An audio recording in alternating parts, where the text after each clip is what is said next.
matatu gicigo-inĩ gĩa Kawangware tete nĩ ũndũ wa ikia rĩa thirikari ya kuongerera thogora wa maguta kuma gĩcunjĩ kĩa 8 nginya gĩcunjĩ kĩa 16, na ũũ nĩ kũrũmĩrĩra watho ũrĩa ũrarũgamirio kana ũrĩa arũgamĩrĩri ao marutĩte wa mũgomo wa atwarithia a matatũ guothe bũrũri-inĩ, na maugĩte mũgomo ũyũ ndũrĩ ũteithio ũkũmahe kuona ona athii nĩ marahinyĩrĩrĩka nĩ ũrĩa thogora wa maguta wambatĩrĩte, ũndũ ũrĩa ũtũmĩte nginya thogora wa tigiti kuambatĩra. Majina langu ni Paul Kamau, na operate katika eneo la Dagoretti. So tungeomba mgomo inatuadhiri kwa sababu sasa tukiangalia ile mambo tunaambiwa tufanye ni ngumu kulingana na vile sasa kuko maisha ni ngumu. Sababu tukiangalia kama mafuta ile kazi tunafanya, abiria wale tunabeba hawana kitu, so hatuwezi kuwaongezea kitu kwa zile pesa ambazo tuko nazo.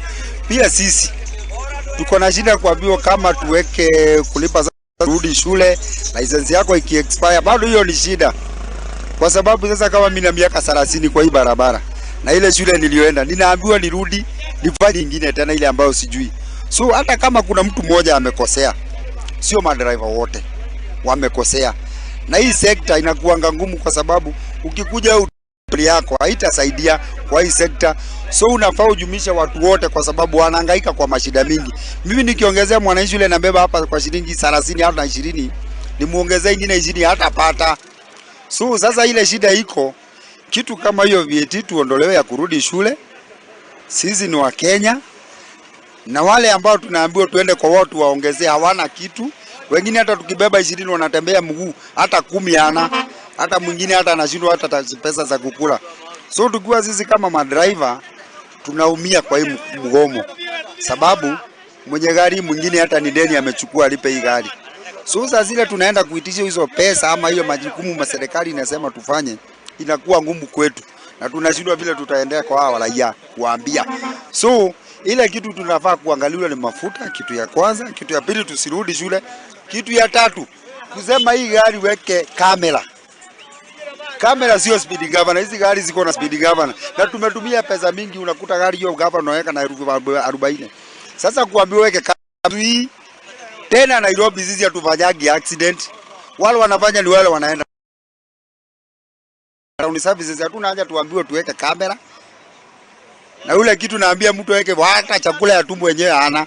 So kumwambia weke vitu kama hizo unamdhulumu. Na ni mtu ule tulisema ni hasara. Sisi ni hasara kwa kweli. Sasa hizi hapa tunasimama hii gari simama kitu 2 hours ndio ibebe shilingi 30 kwenda Kibera. Na kwenda Kibera unarudi bure. So hiyo 400 ukiweka hata 200 ya mafuta unabaki bila. So inatu affect sisi kwa sekta ya matatu. So ile kitu tungeomba serikali. Mkubwa wetu tulimchagua akiwa president wetu wa Kenya. Ile kitu angefaa kujua wale watu ambao wanadili na watu kama ni minister, mtu asiongee kitu kusema ya kwamba hawa watu ni mzigo wamebeba mzito na imewalemea. So kama ni minister asiongee kitu kusema kamera, kusema 30,000 ni pesa mingi kwa mtu kama huyu.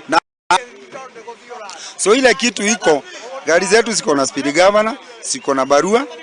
Dereva akivaa ile vitu zinastahili ako sawa. So kusema kamera hiyo haifai ndugu yangu. Tunaumiza wa Kenya na hawana kitu hata ya kukula. Nikiongezea mwananchi wa kawaida shilingi 20, anashindwa hata 20 anashindwa kulipa gari. So nikimuongezea nyingine 10 bado unamwekelea mzigo mwingine.